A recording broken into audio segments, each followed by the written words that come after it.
The concept of gods in the Lovecraft mythos is a complicated and confusing topic. This is made worse by the inconsistent application of names to different beings and groups. This is further complicated by the idea that power levels are evolutionary.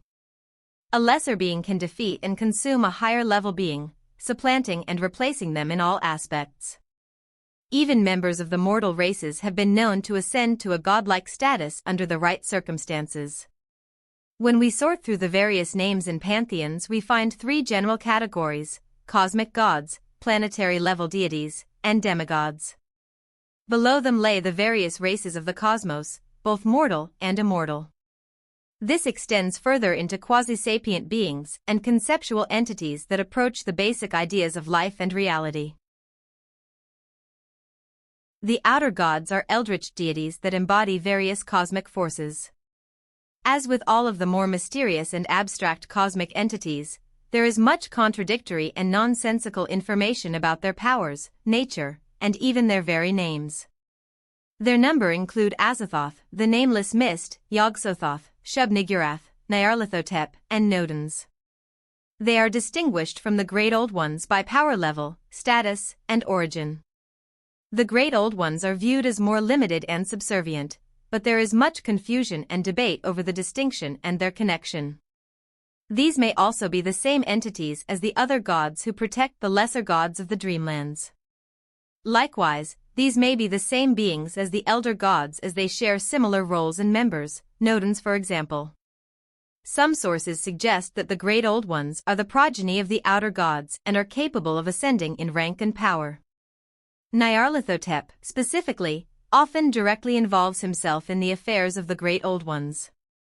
He often acts as an intermediary between them and the other gods, or the other powers and various mortal races that populate the universe.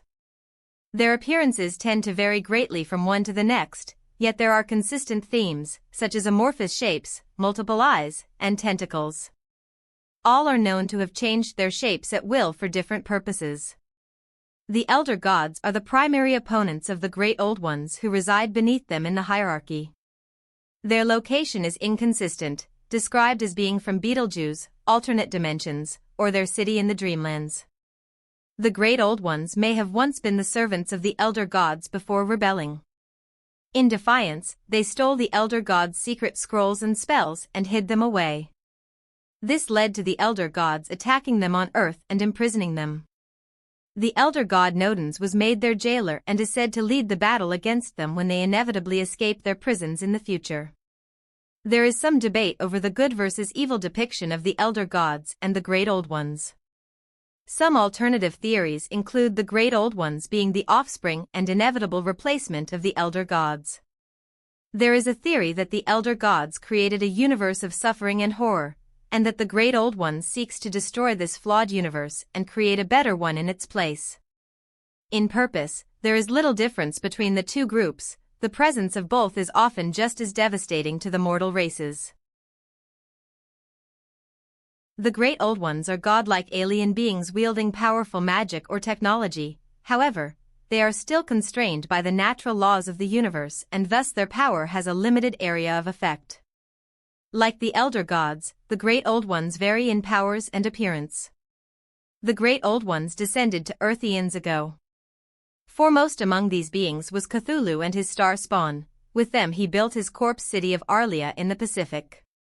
Then the Great Old Ones attacked the elder gods and stole their secrets. They were ultimately defeated and imprisoned in a death-like state in various locations throughout time and space. Then all but one of the elder gods departed, returning to their abode among the stars. It is that when the stars are right, the Great Old Ones will escape their prisons and resume their war against the elder gods.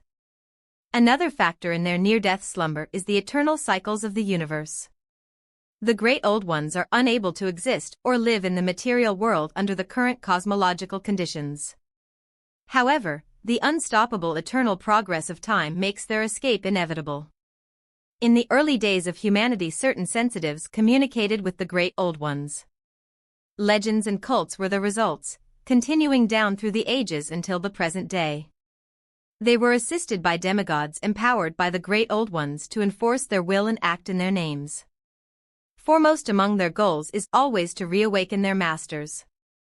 Despite their followers' hopes and the demigods' claims, the end result of the release of the Great Old Ones will undoubtedly be planetary annihilation. Among the Great Old Ones are Cthulhu, Tsathoggua, Dagon, Bokrug, and numerous others. The Elder Gods. Azathoth is the greatest of the outer gods and is known as the Demon Sultan and the Primal Chaos. He sits on his throne at the center of the universe playing his flute. There he mindlessly foams and boils as he blasphemes against all creation. It is said that Azathoth created the universe and will destroy it in the end.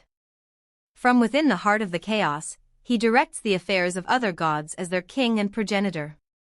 His throne is veiled from the rest of the universe by a barrier and abides by its own unique laws of time and space. The only time that Azathoth leaves his throne is through rituals of summoning or the temple portals on a long-lost world. Typically formless and chaotic, he can assume a coherent shape when he wills it. Some legends say that he was corporeal and sentient until being defeated in a cosmic war, and was then cast outside of the cosmos. Still, others say that Azathoth is just a pawn of an even greater horror.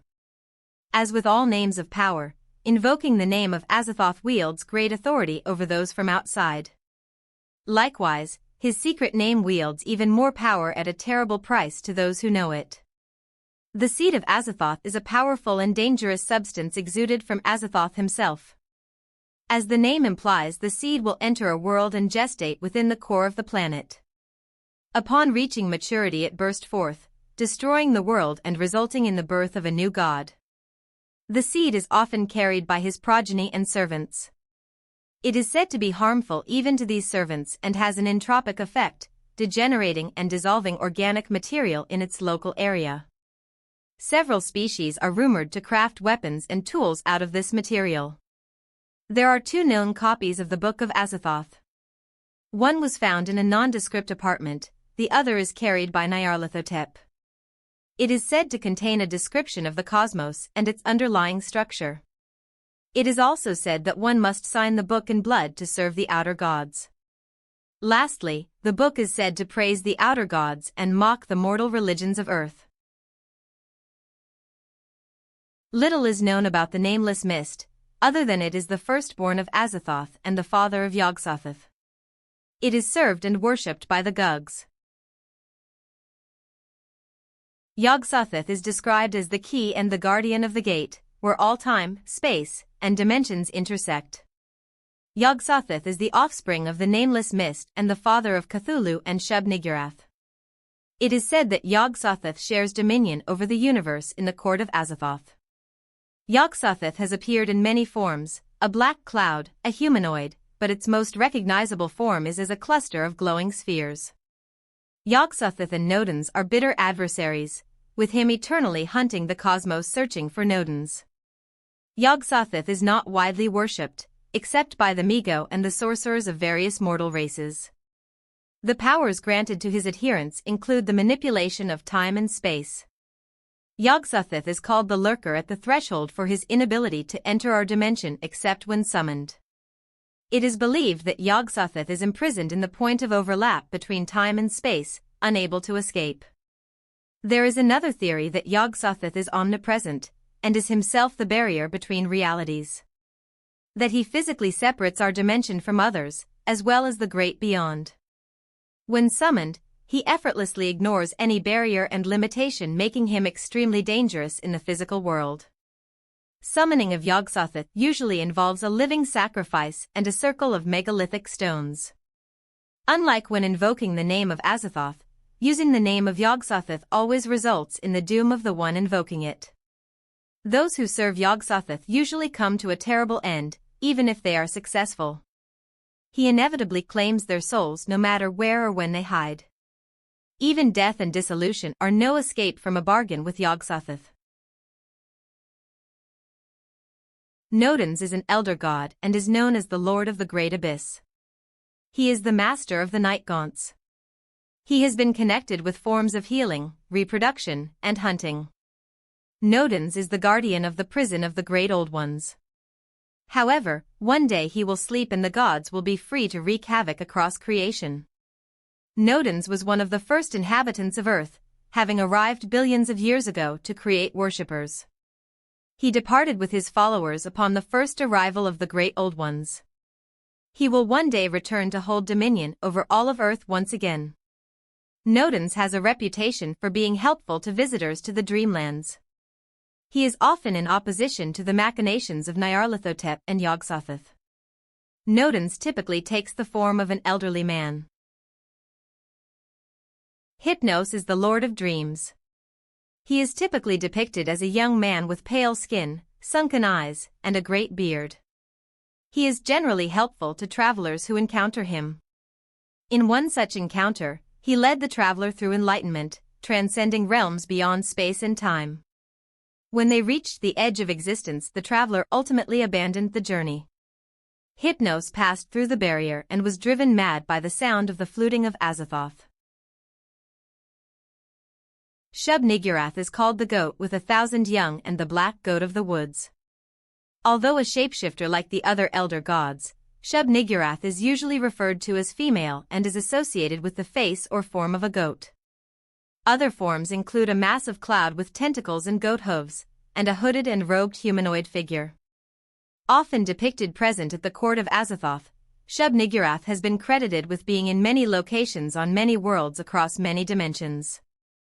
The one thing in common among these disparate locations is that of forested or other woodland environments. Shub-Niggurath is attributed with the cosmic force of fertility and is one of the most widely worshipped deities in all of the pantheons across the universe.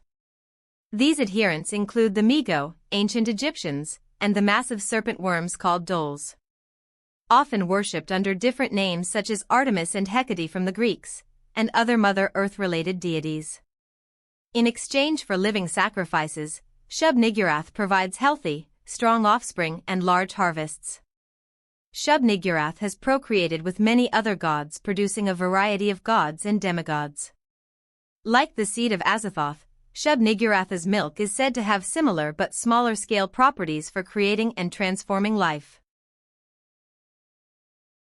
Little is known about Tulsha, except that it is a deity composed out of green fire. It is said to be ever present at the court of Azathoth, where it dances to the eternal fluting. It is associated with both mummification and the undead. Worship of Tulsha has largely fallen out of practice over the last several centuries. Nyarlathotep is called both the Crawling Chaos and the Mighty Messenger. As this title suggests, Nyarlathotep travels between the elder gods, great old ones, demigods, and even the mortal races carrying messages and instructions. He seems to be the only one who has free reign over traveling the cosmos.